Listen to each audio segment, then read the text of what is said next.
My name is Henry Guardsman. You probably don't remember me, but you've probably seen me on TV. I'm the kind of person who gets calls on Sunday morning newscasts and on CNN when they need an analysis and opinion on the crazy leader of North Korea. I'm an expert, a talking head.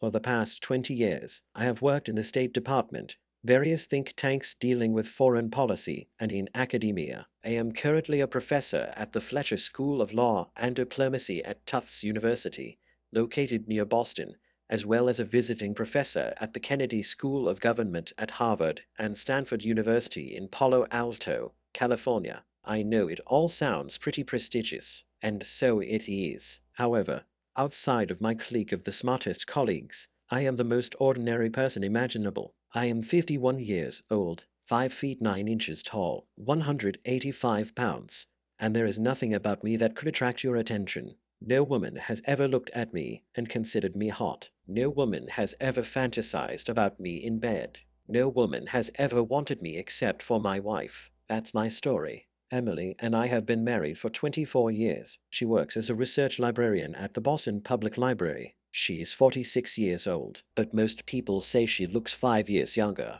We met when she was a student, and I was a graduate student. I was a teaching assistant in her class, and we started dating right after she graduated from the course. We got married 3 weeks after it ended. She is 180 centimeters tall and weighs about 135 pounds. When I saw her for the first time, she was a figure skater and she still has all those curves that I love. I was attracted by her intelligence, sarcastic humor, sparkling smile, bright blue eyes, strawberry blonde hair, freckles on her nose and cheeks, as well as a beautiful feminine figure. As a child, Emily was a little chubby and very insecure about her appearance. All three of her sisters are tall and built like models, and by that I mean not my type at all. I was Emily's first lover, and she was mine. She grew up in a very conservative family, and she was taught to take care of herself before marriage. She almost succeeded. When Emily and I finally made love, it was the night I asked her to marry me. Unlike Emily,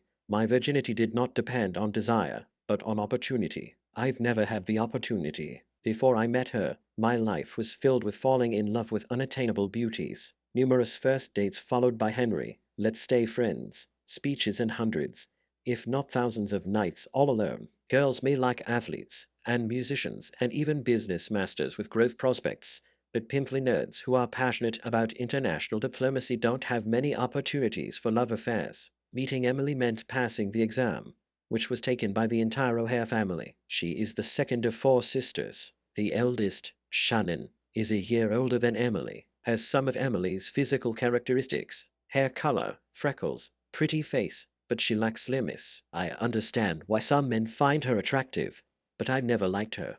Her character reminded me of the worst stereotype of a high school cheerleader: shallow, materialistic to the extreme, and condescending to those whom she considered inferior. At the time of my first acquaintance with the family, she had already been married for a year to Brad Smithson, a tall, handsome guy who was an athlete in high school and college, and at that time began his career at one of the most prestigious investment companies in Boston. Then there was Joni, the third of four children. She was pretty, but even less slender. I met her when she was a high school student, and we became friends thanks to her obvious intelligence. I helped her with her college essays. She eventually enrolled at Northwestern University and later earned a doctorate in biochemistry from the Massachusetts Institute of Technology. Joni later married Will, a researcher who spends most of his time at Woods Hole, the oceanographic center on Cape Cod. Of all Emily's family, I was the closest to Joni. The youngest was Denise. She was a freshman and looked more like Emily than anyone else. She was also a wild child in the family.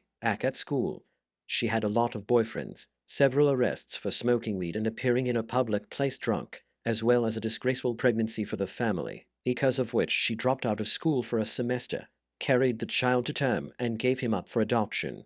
In her 20s and 30s, Denise married Matt, divorced and remarried, this time to David. They currently live in Keene, New Hampshire.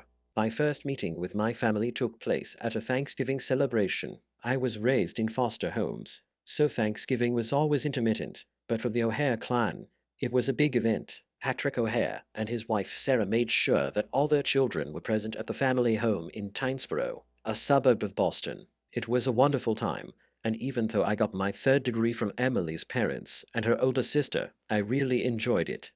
When Emily walked me to my car late on Thanksgiving night, she informed me that I had passed the check. I hope it wasn't too difficult. My family can be a little tense, she said. No, everything was fine. I had a really good time. I think everyone liked me, but you know how badly I read. Well, I'm not sure about your sister's husband, Brad. He seemed a bit of a jerk to me. You did a great job. Drive carefully. I love you. I love you too. 2 years after our wedding, Caitlin was born. She was an exact replica of Emily and the apple of my eye.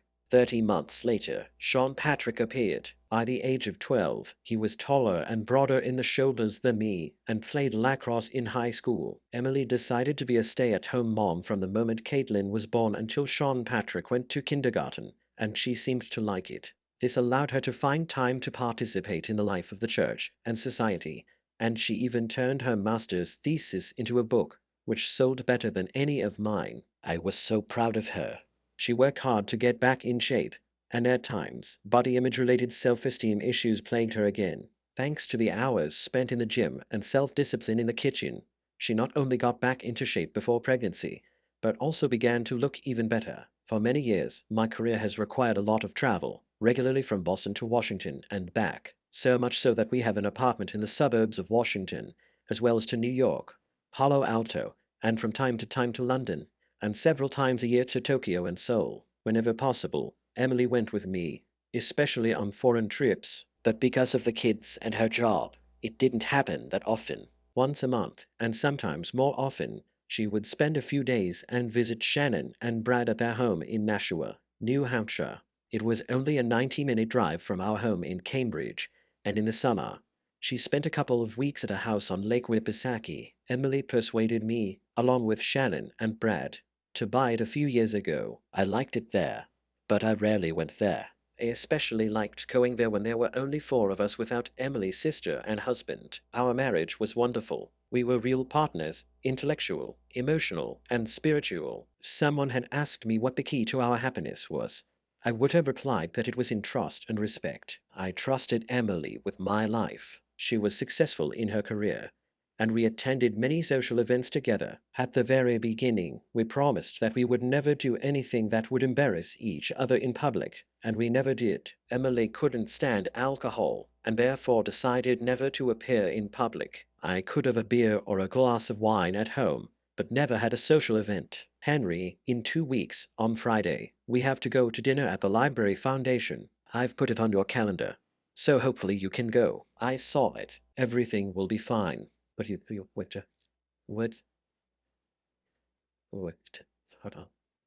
I think it's not bad. I love dancing with you. And you know, I'm not going to dance with anyone else. I hate it when someone else touches me. I also hate it when someone else touches you. And I'm not going to ask anyone else to dance. Because, well, you know, yes. One day, Caroline asked me in the president's office why you never dance with anyone but me, and I had to come up with an excuse. I couldn't tell her that you strained yourself at the first demand and are embarrassed to tell anyone about it. Wait, my prim and proper wife is talking about my erection, and even in the middle of the day. What will your parents think? For most of our marriage, our bed life was normal, not great, just normal. And so we come to the present moment. Well, about 6 weeks ago, it was the beginning of October. Caitlin lived in Paris, working on a diploma in French literature, and Sean Patrick studied at Cornell, being a member of the academic specialty of the Month Club. I think it's cultural anthropology now.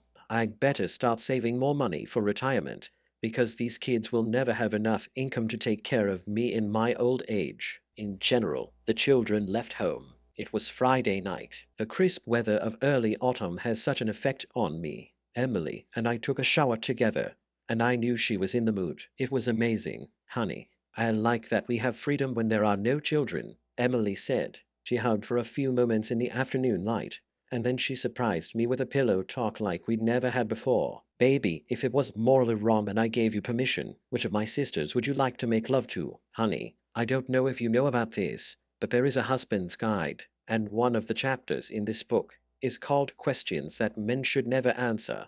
The question you just asked is either number one or number two. No man in his right mind would answer it. I think the other main question is, honey, if I had died before you, who would you have married? Seriously, you always want to talk about fantasies.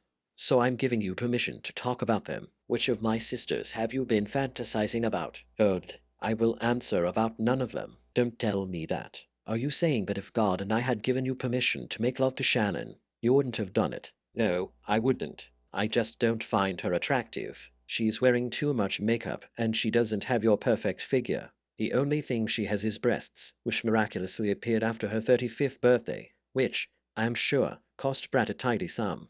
Besides, Shannon can be a bitch. Okay, so there's no Shannon. What about Joni or Denise? No one, no. They are just not my type. I consider Joni a friend and she has a great brain, but she's not beautiful at all. Denise may be beautiful, but just touching her makes me want to take an hour-long shower. No thanks. I'm perfectly happy with the O'Hare sister that I have. If one of your sisters were Julia Roberts or Scarlett Johansson, then we could talk. You've always been partial to Julia Roberts. Why? It's because of the laughter. I love her laughter. Let's see if I can make you laugh as much as she does. Then, for the first time in a long time, we played the second round of the game. It hadn't been more than a few days when I overheard a phone conversation. I was taking the dog out for a night walk, but it started to rain heavily and we finished it early. I walked in through the back door and heard my wife talking on her cell phone in the living room. Yes, surely, I tried. He's just not interested. No, of course not. I just asked him if he had ever fantasized about making love to any of my sisters. No, that's not exactly what I said. We're talking about St. Henry. He never does anything inappropriate. Look, I have no idea why you want this to happen. He's just not that good, and certainly not that great, and he has no idea how to flirt. I don't know how he got hold of me. Yes, 4 would be better than 3, but it has worked so well for so long. What kind of nonsense is this? Think, Henry, think. What was that? I can decipher the insane rants of an evil Korean lunatic, but I have no idea what my own wife is talking about. A few days later, I was walking through Davis Square in Somerville and I heard, Henry, the guardsman. I turned around and saw Matt Barnes, my sister-in-law Denise's first husband. Bad news, Barnes. How are you? Damn it, Henry, I don't need you to call me that. Do you have time for a beer? We went to the pub and talked. I'm so sorry that things didn't work out between you and Denise. It's okay. This really shouldn't have happened. The marriage had already broken up a long time ago when you found out about it. I'm sure you've only heard that I cheated on Denise, but she cheated on me from the very beginning. I'm sorry to hear that. I did not know. Anyway, how is the plumbing business going? I hear your ads on the radio all the time and see them on TV. It's okay. And I got married again. She's wonderful. School teacher in Malden. 2 boys from my first marriage, and we have a girl on the way. Congratulations. You were sitting and drinking our Samuel Adams, and then Matt looked at me awkwardly. Henry, I have to ask you something. I like you, and I've always thought you were a good guy.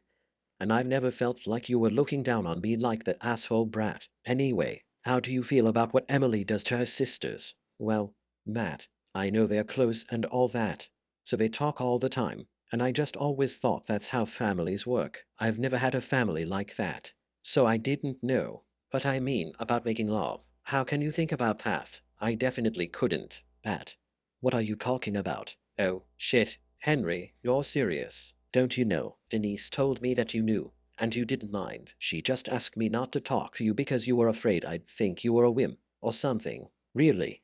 You don't know. And then, over the next half hour, Matt, bad news. Barnes ruined my life. There was no doubt that my marriage was over. However, I needed more information to decide what to do. The divorce was certain, but I needed to find out if Emily loved me. One phone call to colleagues from a certain 3-letter government agency gave me the necessary information about the equipment and how to get it. I installed listening devices on Emily's cell phone, in her purse, and in her car. On Thursday night, a week before Thanksgiving, I was sitting in the family room watching an NFL game. After Emily went to bed, I went into the room, opened the app that allowed me to listen to her calls, and heard both sides of the phone conversation between Emily and her sister Shannon. So, you're coming to the lake this weekend to get everything ready, aren't you? Yes, I'll be there. My wife's voice didn't sound happy or excited, but rather resigned. Did you do everything Brad said? Yes, probably. Look, Em, this is very important. You must fulfill all his conditions. All right, dear sister, I always do whatever Brad wants. I only gave Henry love a few times a month because he's an asshole. That's why. And you're not as bad as I am. I stayed married to him all these years, with all his infidelities and other crazy ideas. If we don't do what Brad says, he's going to tell Henry everything. Don't forget that. I know, Shannon, I know. What the hell it is. How do we even let this get this far? Emily, you know how. So, here's the schedule. This Friday evening, Joni and Will, Denise and David, and you will come to the lake to play. On Sunday evening, everyone else will go home. You will stay and play with Brad. And when Henry, Mom, Dad, and everyone else arrive here the day before Thanksgiving, we will become a typical American family. Of course, it's good. Come on, Em. You know you like it. It hurts, but yes, I love you, and I'm there. It's really good. I love how I feel when Brad's massive meat enters me and treats me like with your personal cheater. But then, when I get home, I realize what I've done. I am so ashamed. You should be ashamed. Henry doesn't deserve this. But you should have thought about it years ago. And you, Shannon, and I'll be damned. This confirms everything that Barnes told me about the bad news. My dear wife, Emily, has been having an affair with Brad, her sister's husband, for many years, and her sister Shannon not only knows about it, but also condones it. Joni and her husband Will, as well as Denise and her new husband David, are also involved in this unhealthy game. At least they knew Emily was cheating on me. But I still don't understand some things. It looks like Brad is holding something over Emily. Is it just because of the affair?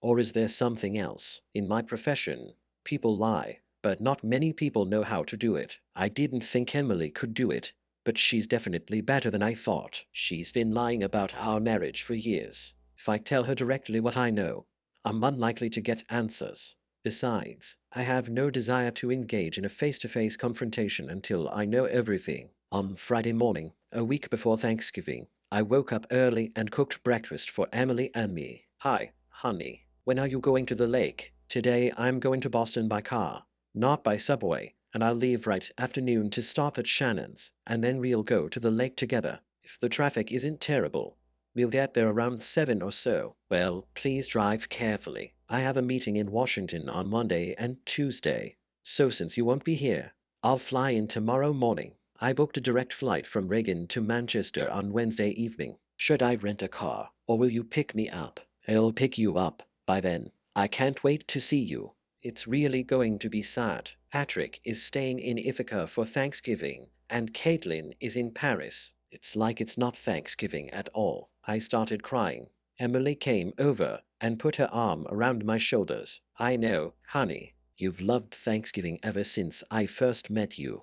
Family is everything, and he will never be the same again. Emily left for work, and I started calling. First a lawyer, then a financial advisor. Then I called a friend who has a friend who knows someone. I wanted to ruin the Thanksgiving celebration at O'Hare, and would have paid a little more for it. Before noon, sophisticated video equipment was placed all over the house by the lake. The next thing was to overcome my biggest fear. Emily was very organized, so I know she kept all the family medical records. I found what I was looking for in her office next to our bedroom. Then I called my friend at Massachusetts General Hospital to make sure I understand what I'm looking at. It broke my heart, but it was just another piece of the puzzle. I didn't have meetings in Washington, but I went there in a car that contained surprisingly few things from our home and almost a quarter century of marriage. I needed a car there because I was going to fly back to Washington on Thanksgiving evening. I called a friend at Oxford and another at Stanford. I needed to make sure I had something to do after the Thanksgiving apocalypse. I thought about it, and the symbolism came up. When everything goes wrong, I'll be kidding, I'd become a zombie. While in Washington, I downloaded videos of the weekend of games at the lake house with the O'Hare sisters.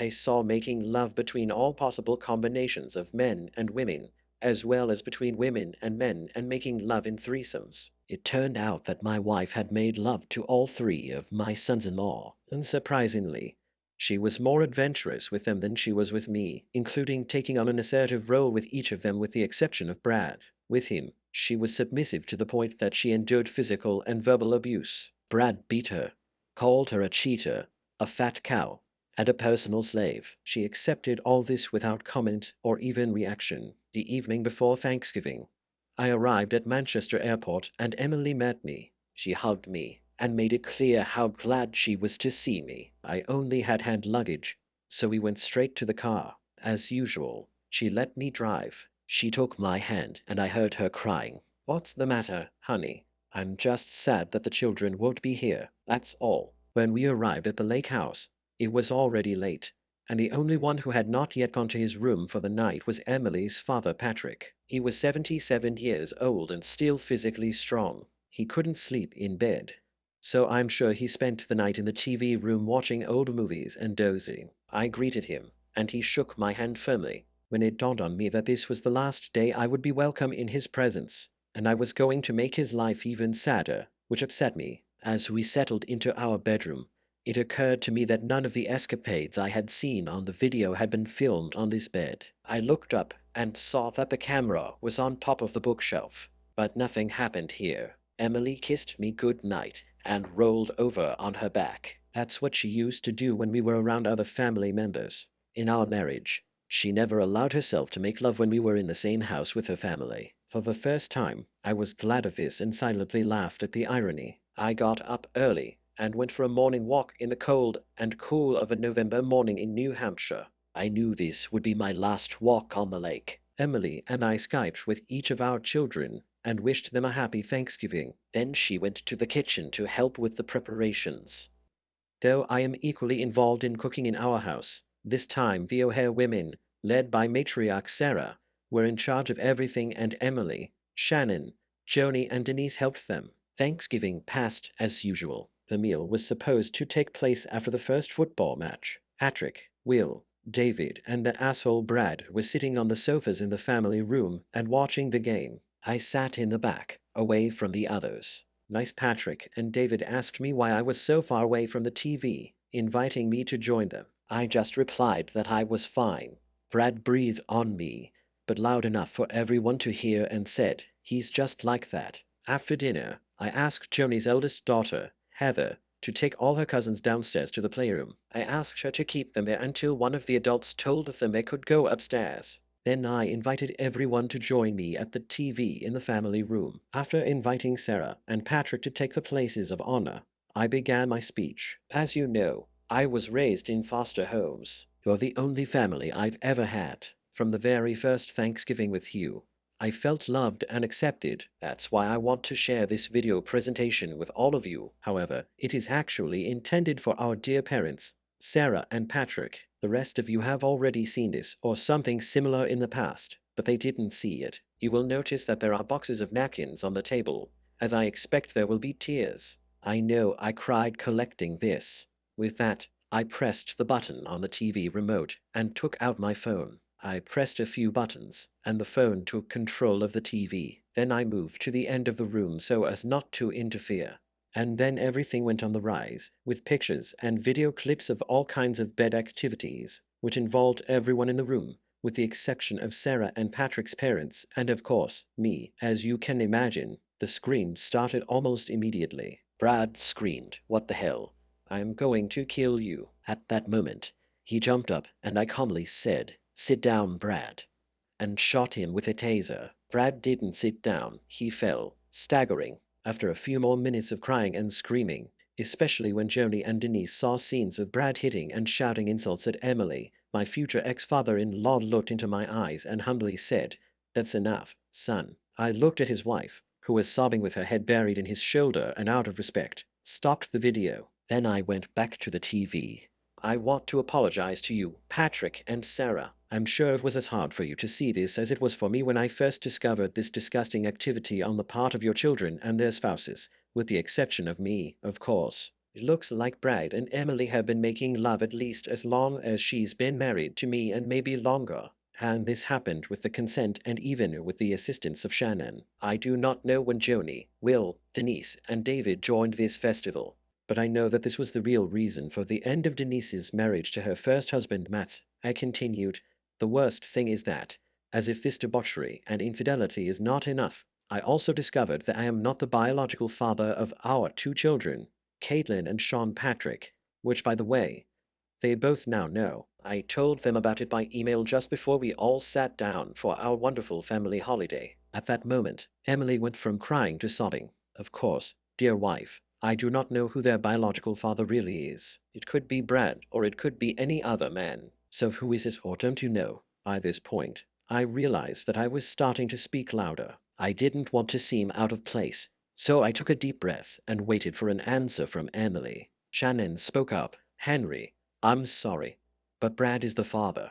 Oh my God, I was hoping it was Brad. This explains why Sean Patrick is much taller and prettier than me. Well, then let's get back to good old Brad, my loving brother-in-law. Shannon, ask your husband to sit down and wipe his mouth. I'm drooling with embarrassment. I want him to hear it. Brad, come on, pull yourself together. Brad, I was thinking of suing you for years of child support because I raised your children, but my lawyer didn't think it was a good idea because you're going to be in jail. What the hell? Well, Brad, as you may know, I have friends in Washington, including in a small group of nerds like me at the SEC.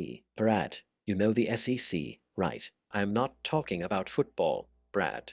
I am talking about the Securities and Exchange Commission. It seems that the gang from the SEC recently got a little bored and decided, on a tip, to investigate Brad's work. Looks like our guy is a little sloppy. Okay, maybe even very casually. Looks like you're going to need a lawyer. Old Brad. At that moment, Brad decided to jump up and follow me again. You motherfucker. At that moment, I tasered him again. He soiled his pants, falling to the floor again and shuddering. Oh, Brad.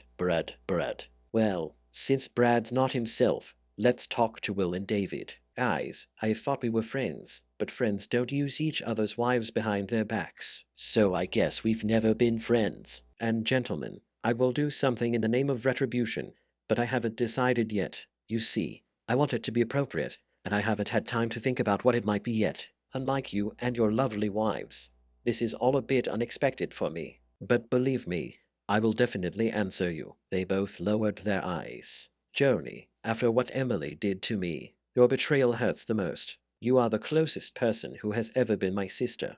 I thought you really cared about me. I thought you respected and loved me. I'm going to miss you, but obviously it's over between us. And now to my loving wife. Emily, look at me. She held her face in her hands, shaking with sobs. Now she raised her head, looked into my eyes and whispered, I'm so sorry. Dear Emily, that's practically the definition of too little and too late, isn't it? Now that our sham marriage is over, tell me, have you ever loved me? You've been giving me a minimum of bedtime for a quarter of a century, and it turns out it wasn't because you were cold or conservative or shy. It turns out that you deliberately refused me on the orders of your best lover, Brad. And I understand that. I really do. He gave you everything I couldn't give you at all. Handsome man, I'm glad to know that you really wanted this. And isn't it great that your dear sister Shannon has agreed to share with you? Well done. I went to the TV and took out a large manila envelope that I had put there earlier. So, dear wife, here is the next chapter. The divorce papers are in this envelope. Sign them and send them to the lawyer. You see, you're filing for divorce. Not me. Filing for divorce under the article Irreconcilable Differences. You're going to tell people that you just don't love me anymore and that I can't satisfy you in bed. Yes, this is the ticket. I think the conditions will seem quite fair to you, more than suitable. You get a house in Cambridge. It's paid for, and it's worth a lot in today's market if you decide to sell it. Of course, you'll get our share of this place, too. Of course. I don't want to have anything to do with this little love hut anymore. I'll take an apartment in Washington. You will also find further instructions in the envelope, for example, how to contact me if necessary. And if you argue with me about anything, the little presentation film that you saw today will be a box office hit. It will be watched by Caitlin, Sean Patrick, people from the church, the leaders of the Boston Public Library, and everyone else I can think of. At that moment, The doorbell rang. The perfect time. I'm on my way to the airport. I'm sorry I ruined your Thanksgiving. You ruined my life. And as I walked out the door, I tasered Brad again. It wasn't necessary, but it was certainly appropriate. I lied. I told Emily and the others that I had sent my children, Caitlin and Sean Patrick, a letter detailing their mother's betrayal and infidelity. Of course, I didn't do that. But I wanted Emily to think that I was crazy, that I could do something so cruel, and how should I put it? Inappropriate. I wanted her to lose the confidence that she knew me and could predict what I would do next and continue to treat me like shit. On the way from the lake house to the airport, I called the children. I needed to talk to them before Emily did, since it was already the middle of the night in Paris. I called Caitlin first. Hi, Dad. How are you? Something happened. Yes, honey. I have to tell you something very sad. I know this is going to hurt you a lot. Pen, has someone died? No, but in a sense, yes. In the last few weeks, I found out that your mother was having an affair with your Uncle Brad, and this has been going on for several years now. Oh my God, Dad, this is terrible. Oh my God, how could she do this to us? I do not know, dear, but it's even worse. Today I found out that I'm not your biological father, but he is. Both for you and for your brother. Your mother has been lying to all of us all these years. This jerk is my father. No, Dad, I won't let that happen. He won't be my father. You are my father. Dad, this asshole is a pervert. He's bothering me, and the other older girls. Cousins, he tries to grab our asses and says he wants to see us naked. Dad, how could she do this to us? It won't change anything in our relationship. I'm still your dad, and I always will be. Yes, Dad. Yes, Daddy. You're going to get a divorce, aren't you? Yes, Connie. Your mom and I are done. I hate her. I know. Lake Winnipesaukee is a 90-minute drive from Manchester Airport, so I also had time to call Sean Patrick in Ithaca. The call was just as painful. My son uttered a few more expletives, but I let him talk. After we finished talking, we started making plans. Dad, I'll finish my exams on the 10th. Where should I go for Christmas? I'll be in Washington, and you can come there for the holidays or for the whole time. I know your mom will be waiting for you at home, but it's completely up to you. Dad, I'm not going home to be with her. I never want to see her again. Buddy, I understand, but I hope that this will change over time. She loves you and will still want to be your mother. Dad, I really don't care what she wants. How can I go from love to hate in one phone call? My friend, I completely understand you. After the adrenaline-fueled confrontation, I was exhausted. I fainted on the plane, but I didn't sleep during the short flight to Reagan. When I picked up the car from the long-term parking lot and got to the condominium, it was already after 11 p.m. I undressed, took a shower, had a sandwich, and lay down on the couch to watch the highlights of the football matches that I missed. I fell asleep in my chair and woke up around 5:30 a.m. my usual time. Over the next few days, I felt more or less numb. I kind of expected to go through the Kubler-Ross stages of grief. You know, denial, anger, bargaining, depression, and acceptance. But it seemed that there was no rhyme or reason in my emotions. One minute I was angry, then sad, then furious, then just cold, mostly cold, numbness. At the very beginning, after talking to my ex-brother-in-law at Bad News Barnes, I decided that I would not hate myself. I would not doubt whether I was a good enough husband. I know I was. I was a great husband. Just not the kind Emily wanted. She needed someone who would treat her like a cheater because she is a cheater, and I refused to have a cheating wife. So I would never treat my wife like that. I've always been guided by my brains, and my emotions have followed them. So it will be now. I wasn't going to whine and cry like a victim. It was Emily and her sisters who were sick, but I'm not going to be a good friend. I'm not going to be a good friend. I'm not going to be a good friend. I'm not going to be a good friend. I'm not going to be a good friend. I'm not going to be a good friend. I'm not going to be a good friend. I'm not going to be a good friend. I'm not going to be a good friend. I'm not going to be a good friend. I'm not going to be a good friend. I'm not going to be a good friend. I'm not going to be a good friend. I'm not going to be a good friend. I'm not going to be a good friend. I'm not going to be a good friend. I'm not going to be a good friend. I'm not going to be a good friend. The first thing I saw inside was a note. Henry, after you left, I realized you didn't have a pie. I always bake an extra apple pie especially for you. It always meant so much to me that you loved my pie. With love, Sarah, Mom. Starting on the Sunday after Thanksgiving and every day thereafter, Sarah called me on my cell phone. I didn't pick up the phone, but I listened to her messages. Some days they were long diatribes about how she needed to explain everything and how she loved me. On other days, a few words of supplication, Henry, please. I never answered the phone. Caitlin and I talked on Skype every day, and we corresponded with Sean Patrick. They both told me that their mother also called them every day. They didn't answer when they told me about it. I didn't answer. Emily will have to try to repair this relationship. The children are already adults, and they have to make a choice. On Monday, I received a message from a friend who found out about the incident from an acquaintance from the SEC. The FBI got involved and arrests were made. My asshole.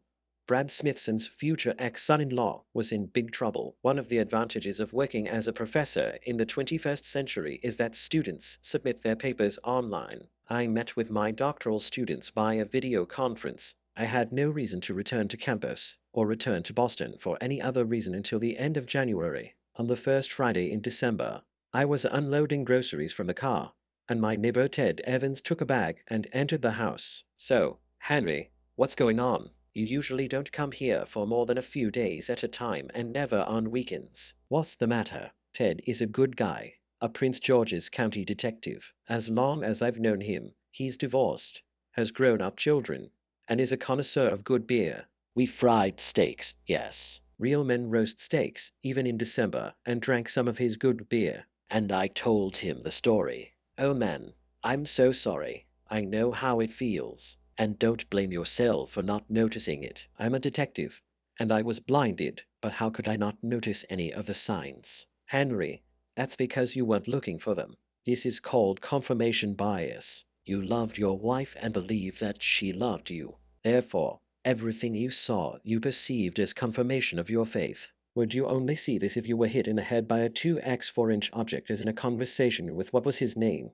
Bad news, Barnes. It was only after this conversation that you saw the rest of the evidence. But, Henry, I have to ask you something. If I were you, I would burn my house down with my wife. You treated her calmly, or so it seemed to me. Why, I know it is, but not everything has happened yet. But that's not all. When I first realized that she had not just cheated on me, but completely betrayed me, I immediately decided two things. First, I'm not going to stoop to her level. I'm a really good guy. That's right, my friend. Thanks, all right. And I refuse to stop being a good person. I refuse to let her turn me into someone I'm not. Remember, someone said, when they go down, we go up. Now, I know that there are many kneeling Neanderthals who believe that the only way out is what they call it. Burn this fool. But I refuse to do it because she is the mother of my children, and I knew that one day I would have to face them face to face.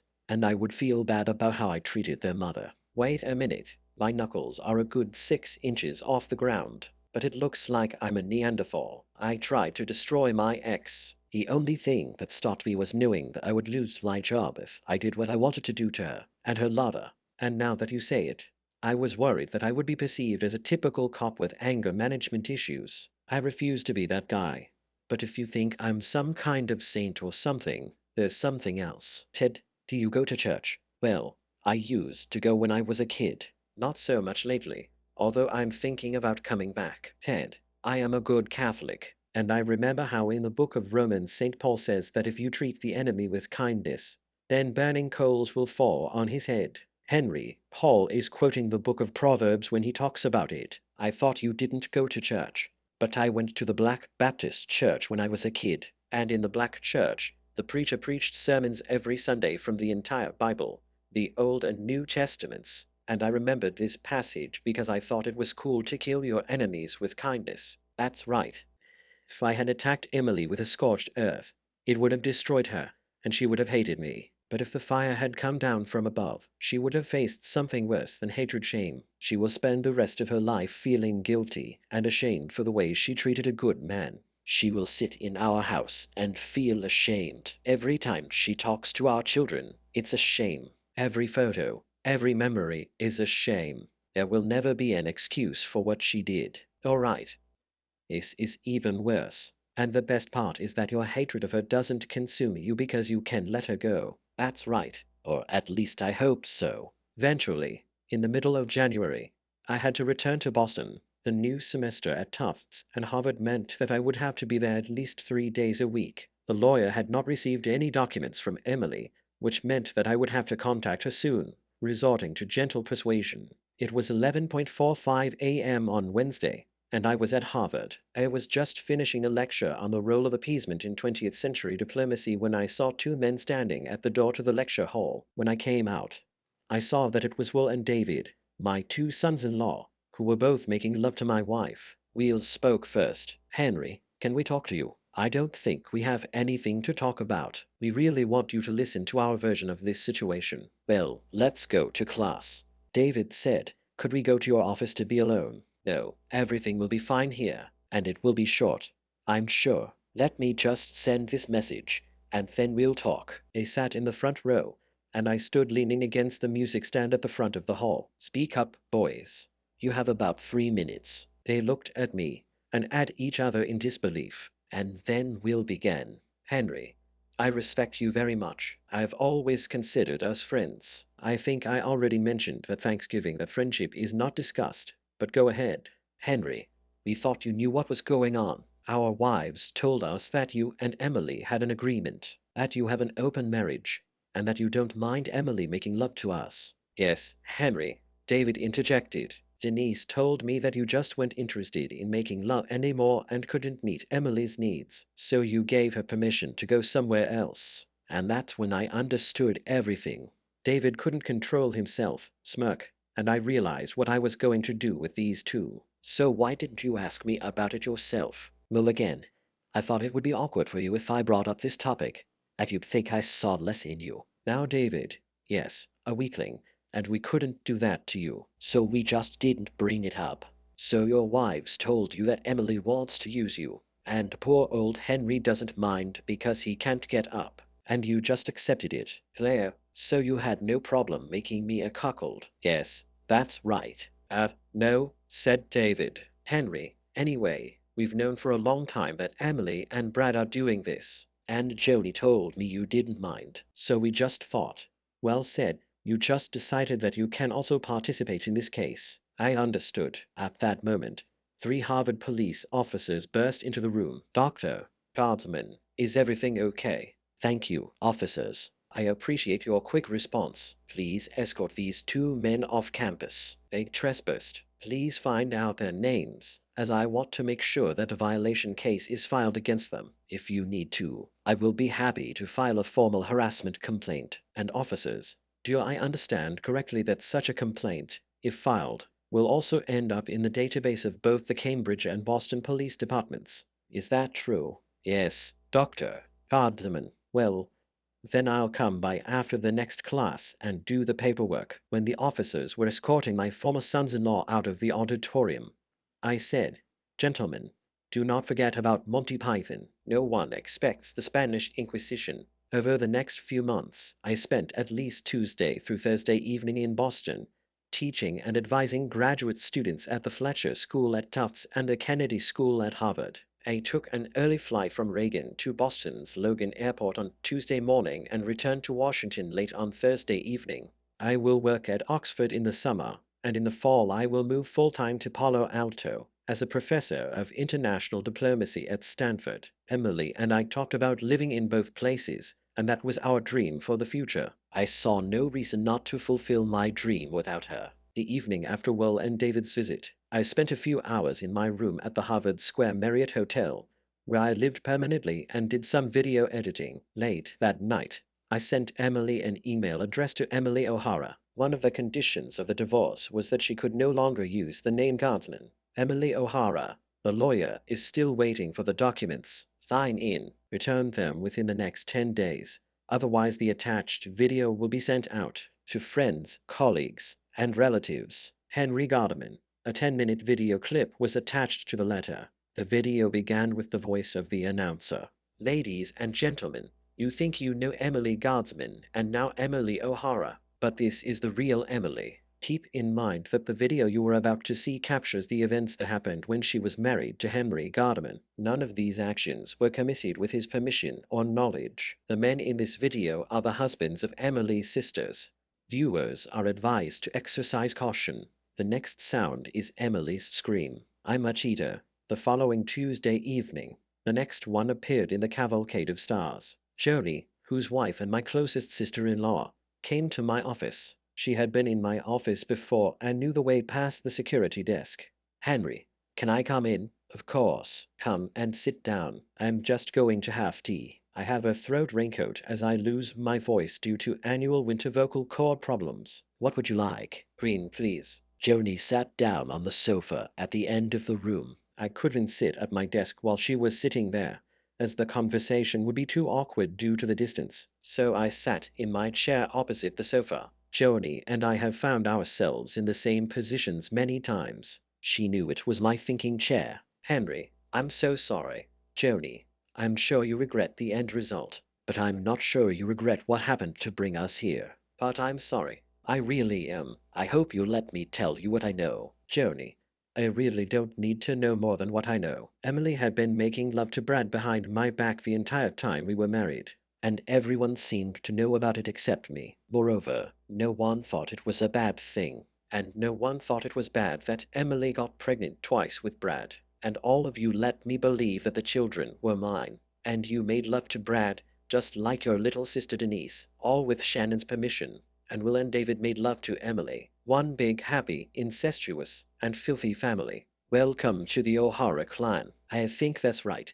But there are a few details between them that I think you should know. But first you need to hear what happened after your Thanksgiving presentation. My father went berserk. He started yelling at all of us, saying that he was ashamed that we were his children, and that you were the only decent one of us. Emily ran out of the house and was gone until the next morning. We thought she was following you, but the police found her early this morning at the end of the lake, near Alton Bay. She spent the next day in the hospital. Will and I left right after you, as did Denise and David. I don't know about them, but Will and I had a big fight. He was so embarrassed because I told him that you know that we all played together. Please don't use that word. The game sounds so innocent, but what you all did was not like that at all. I know. Anyway, I really want to tell you about what happened. Something like the story of what Joni knew and when she found out. I know this would lead you to think I'm innocent, but I need to tell you this. You were welcome. I didn't say anything, but just sipped my tea. About 5 years ago, Emily and Shannon came to Denise and me. They told us about him and Brad. It was a strange story, but it was almost impossible to make it up. It seems Brad has been attracted to Emily ever since he and Shannon started dating. Once, when they were not married yet, but lived together, he told Shannon that he would like her to have a body more like Emily and David. She said to Brad, "Well, if that's what you think, why don't you just go and use it?" That was before you and Emily met. Emily was going to come to Shannon's apartment for dinner that night, but when she got there, Shannon wasn't there. Brad got Emily drunk, you know how him hates alcohol, and seduced her. Shannon returned, and Brad dragged Emily into bed. Brad took Emily's virginity. Of course, Shannon was furious. She kicked the body off. Shannon was furious. She kicked Brad out, and Emily was ashamed. Emily left, and Shannon hadn't heard from Emily in weeks. Shannon forgave Brad, but Emily still couldn't look her in the eye. Shannon had to beg her to be at the wedding. As soon as you started dating Emily, Brad became very jealous. At first Thanksgiving, when you came to the house, Shannon and Brad had a big fight. Shannon had to go on a week-long trip to North Carolina for work, and she seriously considered leaving Brad. During that trip, it was just before you and Em got engaged, Brad contacted Emily and asked her to come over for dinner. She didn't know Shannon had left. Brad seduced her again, and I guess that's when the affair started. Emily was always jealous of the attention Shannon paid to her beauty, while Em considered herself an ugly duckling. And now there was a handsome man who wanted her. Of course, Shannon didn't know anything about it. What about me? Judging by the chronology, it was at this time that we were supposed to fall in love. Henry, I know, this doesn't make sense. It was like Emily was living two lives. She regularly made love to Brad, and at the same time confessed her boundless love to you. And, to be honest, I don't think she consciously understood all this madness. There is no doubt that she loved you. But at the same time, she behaved in a way that was contrary not only to this, but also to her moral values, including the betrayal of her sister. So you two get married, and she stops seeing Brad for a few months. But then Brad begs her, and they start dating again, and he starts being very rude to her, including making her do things she didn't do to you. Brad knew that you were both trying to get pregnant and deliberately tore the condom. Emily gets pregnant and goes crazy. She is sure that you will leave her unless she convinces you that the child is yours. And still Shannon doesn't know anything. That's right, she has no idea that her husband and sister are having an affair.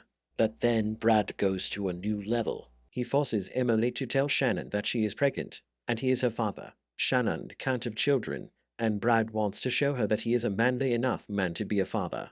Brad and Emily tell Shannon, and Brad threatens to leave Shannon and tell you the whole story if Shannon doesn't let him continue dating Emily. This is crazy, I know. Emily wants to end things with Brad, but he doesn't want to do it. That's why Emily keeps seeing Brad once a month because Brad is blackmailing her. And Shannon is letting it go on to save both her marriage and yours. Wait a minute. If Shannon knows that Brad is such an asshole and has been treating her for so long, why doesn't she just walk away from him? And if Emily betrayed her, why should she care about Emily marrying me? Because Brad has something on Shannon that she doesn't want our mom and dad to find out about. The reason Shannon can't have children is because she got pregnant in her freshman year of college and had an abortion, and with complications. You saw how my parents reacted many years ago when Denise got pregnant, delivered the baby to term, and gave it up for adoption. Shannon was sure that if they found out that she had an abortion, they would disown her, and she told Brad about all this, and he used it against her.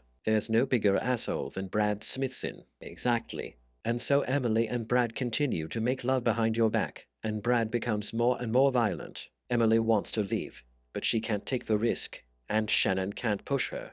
And then Emily gets pregnant again, and the blows continue. This brings us back to about 5 years ago. Brad decides he wants to increase the party and tell Shannon and Emily to do whatever they need, but let Denise and me play too. At first they try to tell us how big and good Brad is, but we both refuse. Then they tell us about the blackmail Brad is using on Emily, and Denise agrees. I'm still refusing, and at this point I am seriously considering telling you. But Emily came to me with a plea, and I said that I would only do it if we could convince our husbands to open our marriages, and they would participate too. In other words, I will only cheat on Will if it's not cheating, and he will play with my sisters. That's the only way I'd do it, because I couldn't handle the guilt. So we've started. We got together twice a year. What you saw was the ninth time.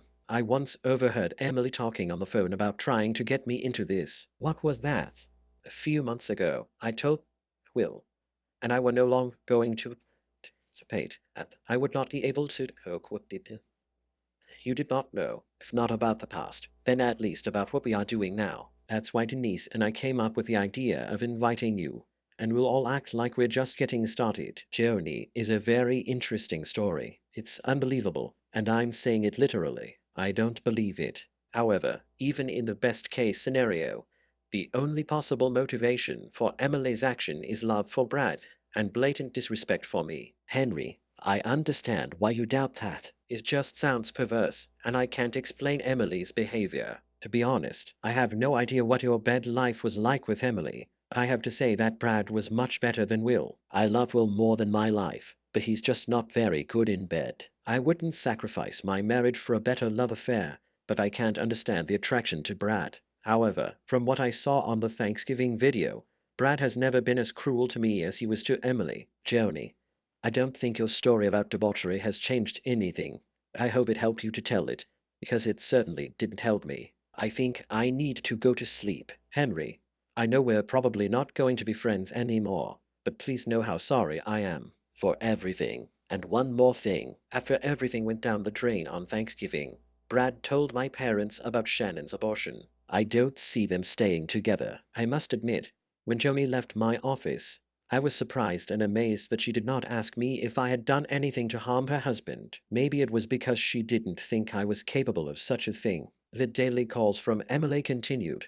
Henry, I know you've been talking to Joni. Please talk to me. There are other things you need to know. Please. I love you. I'm so sorry. 2 days later, my lawyer called me. Emily signed the papers. Brad Smithson got his 15 minutes of fame, as I saw in the Boston Globe and on News Center Channel 5. He was not sent to prison, but he will no longer work in the financial sector, and the fine he paid has dramatically changed his lifestyle. It's a pity for Shannon, because when she filed for divorce, there wasn't much left of him. I waited a few months before letting the other shoe fall off. I already knew a lot about video editing. I sent Will and David an edited video of their wives making love to Brad. But it wasn't about the photos. They were audio recordings. In them, you hear how Joni and Denise not only agreed to Brad's words that he is much better than their husbands, but both ladies go much further. They call their husbands weaklings, tiny assholes, selfish in bed, not real men, and what I like most, pathetic. So much for David's grin. I didn't send the video to anyone else, but the audio recording got to their work colleagues and friends. It was July. The divorce had been finalized several months ago, and I had settled in Oxford. I still haven't seen Emily or spoken to her. The calls stopped a few days after the divorce became official. Caitlin called from Boston. Her grandfather Patrick died. She will attend the funeral, as will Sean Patrick. I stayed in England. I sent flowers. He was a good and noble man, and I thought it was appropriate. All this happened 4 years ago. Today is the funeral of Sarah, Emily's mother. Caitlin and Sean Patrick were there. I live in Palo Alto and was not present. No, I haven't remarried, and I don't date anyone regularly. I don't have the energy for this. No, Mom, Dad's not coming. Sean Patrick replied to his mother's question. Why can't he just move on and forget about it? Why can't he just forgive me? Why should he keep all his pain? Caitlin replied, Mom, that's right. Dad has completely and definitively come to terms with this. He doesn't hate you. He doesn't feel anything for you. Then why isn't he here? He probably can't bear to see me. I got married again, and he probably can't stand it. Trust us, Mom. He's not here because he just doesn't care. He doesn't even know you're married. What do you mean? Didn't you tell him? No, Mom. He didn't tell him because he doesn't ask about you. Ever. He just doesn't care. And when are you two going to find someone? Get married and give me grandchildren? Well, dear mother, that's not going to happen anytime soon. It seems like we've never seen a pattern of a good marriage. Yes, Mom, I wouldn't come close to marriage. Ever. Not after what you've shown us. The children told me about this conversation, and that's how I found out that Emily had remarried. I do not know any details, and I don't need to. I don't care. Except it looks like the burning embers are still falling down. All of this seems appropriate.